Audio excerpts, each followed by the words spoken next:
Urdu programme کے ساتھ میں پرتل جوشی ایک بار پھر حاضر ہوں۔ تو آئیے اردو پروگرام میں سب سے پہلے سماعت فرمائیے ایک مقالہ، دیوالی روشنی کا تہوار۔ مقالہ نگار ہیں شاہد کمال۔ اس دنیا کے دیگر ممالک میں جو چیزیں بھارت کو سب سے منفرد اور نمایاں شناخت عطا کرتی ہیں وہ یہاں کے مختلف مذاہب و مسالک کے رنگا رنگ تہوار ہیں۔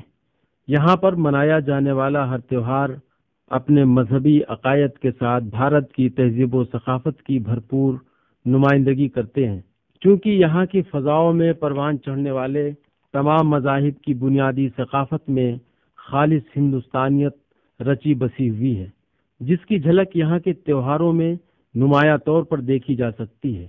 اس عظیم بھارت میں منائے جانے والے کچھ تہوار اپنی انفرادیت کے لیے ساری دنیا میں بہت مشہور ہیں، جیسے عید، بقرعید، محرم، ہولی، دسہرہ، رکشا بندھن، جنماشٹمی اور دیوالی۔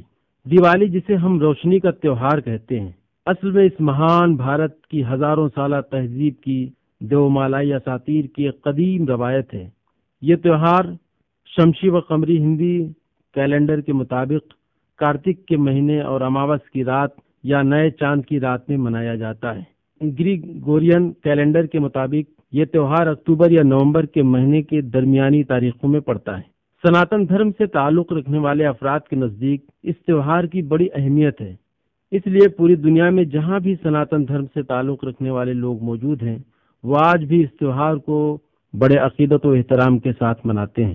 روشنی کے اس تہوار پر گفتگو کرنے کے ساتھ دیوالی سے پہلے اور بعد میں ادا کی جانے والی کچھ اہم رسومات کا تذکرہ کرنا چاہتا ہوں۔ دیوالی سے 2 دن پہلے دھن تیرس کی ایک رسم بہت مشہور ہے۔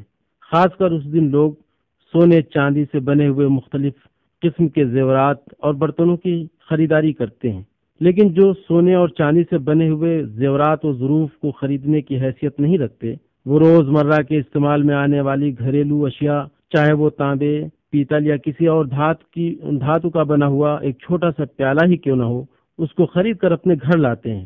اس عمل کو اس رسم کا لازمی جز تصور کیا جاتا ہے۔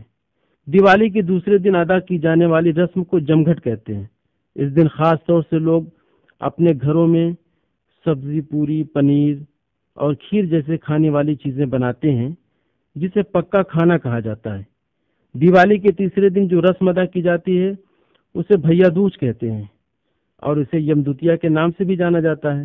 اس پاکیزہ رسم کی ادائیگی کے لیے بہنیں اپنے بھائیوں کی لمبی عمر کے لیے برت رکھتی ہیں، جس میں خاص قسم کی عبادت کی جاتی ہے۔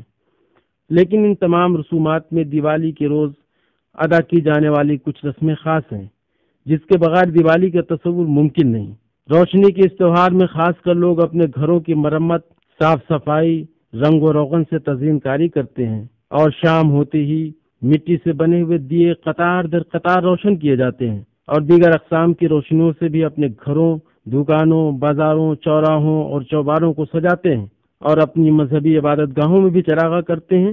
ایک طرف آتش بازی کرتے ہوئے نوجوانوں کا گروہ اور دوسری طرف پھلجھڑیاں چھڑاتے ہوئے بچوں کی ٹولیاں دیوالی کی ان خوشیوں کی دوشیزگی کے جوبن میں اور اضافہ کر دیتی ہیں۔ لوگ روشنی کے اس تہوار کے ہر لمحے کو یادگار بنانے کے لیے اپنی بے پناہ خوشی اور شادمانی کا اظہار بڑے جوش اور پرتپاک انداز سے کرتے ہیں۔ مٹھائیاں تقسیم کی جاتی ہیں اور ایک دوسرے کو تحفے اور تحائف بھی دیے جاتے ہیں۔ دیوالی کی رات ہندو مانیتاؤں اور اپنی مذہبی عقیدت کے مطابق لوگ اپنی عبادت گاہوں اور گھروں میں دولت و خوشحالی کی دیوی لکشمی جی اور منگل مورتی گنیش جی کی پوجا کرتے ہیں۔ لکشمی اور گنیش کی جن مورتیوں کی پوجا دیوالی کے دن کی جاتی ہے، ان مورتیوں کی خریداری خاص طور پر دھن تیرس کے دن ہی کی جاتی ہے۔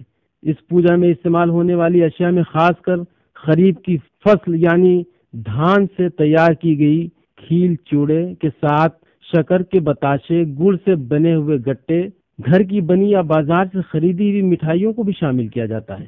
روشنی کی اس تہوار کی اپنی ایک الگ اہمیت ہے۔ سناتن دھرم میں مختلف پنتھ سے تعلق رکھنے والے اپنے الگ الگ عقائد کی بنیاد پر اس تہوار کو مناتے ہیں۔ ہندو مت میں یہ مانیتا ہے کہ جب شری رام جی 14 سال کا بنواس ختم کر کے اپنے راج محل واپس آئے تو ایودھیا واسیوں نے پوری ایودھیا نگری کو دیپوں سے روشن کر کے ان کا استقبال کیا اور خوشیاں منائیں۔ بعض ہندو مانیتائیں یہ بھی ہیں کہ ہندوستان میں رونما ہونے والے عظیم رسمیہ مہابھارت کے اہم کردار پانڈوؤں کے 12 سال بنواس اور 1 سال کے اجنات واس سے لوٹنے کے بعد دیوالی کا جشن منا کر لوگوں نے اپنی آستھا اور عقیدت کا اظہار کیا۔ جین دھرم میں بھی اس دیوالی کی بڑی اہمیت ہے۔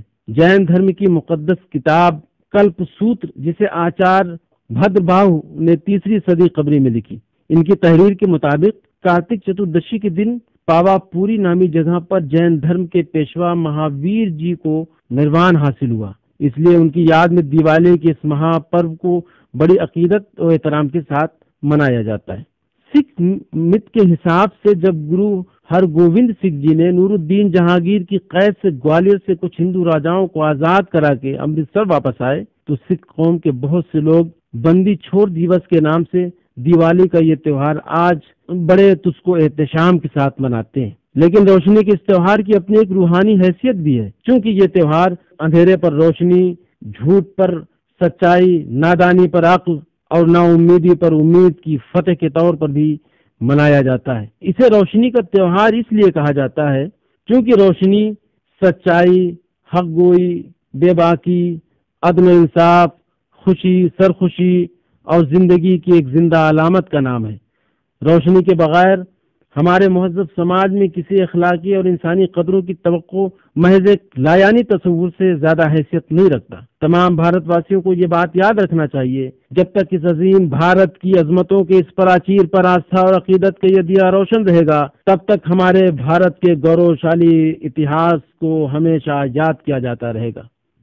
روشنی کا تہوار دیوالی۔ ابھی آپ اس موضوع پر یہ مقالہ سماعت فرما رہے تھے۔ مقالہ نگار تھے شاہد کمال۔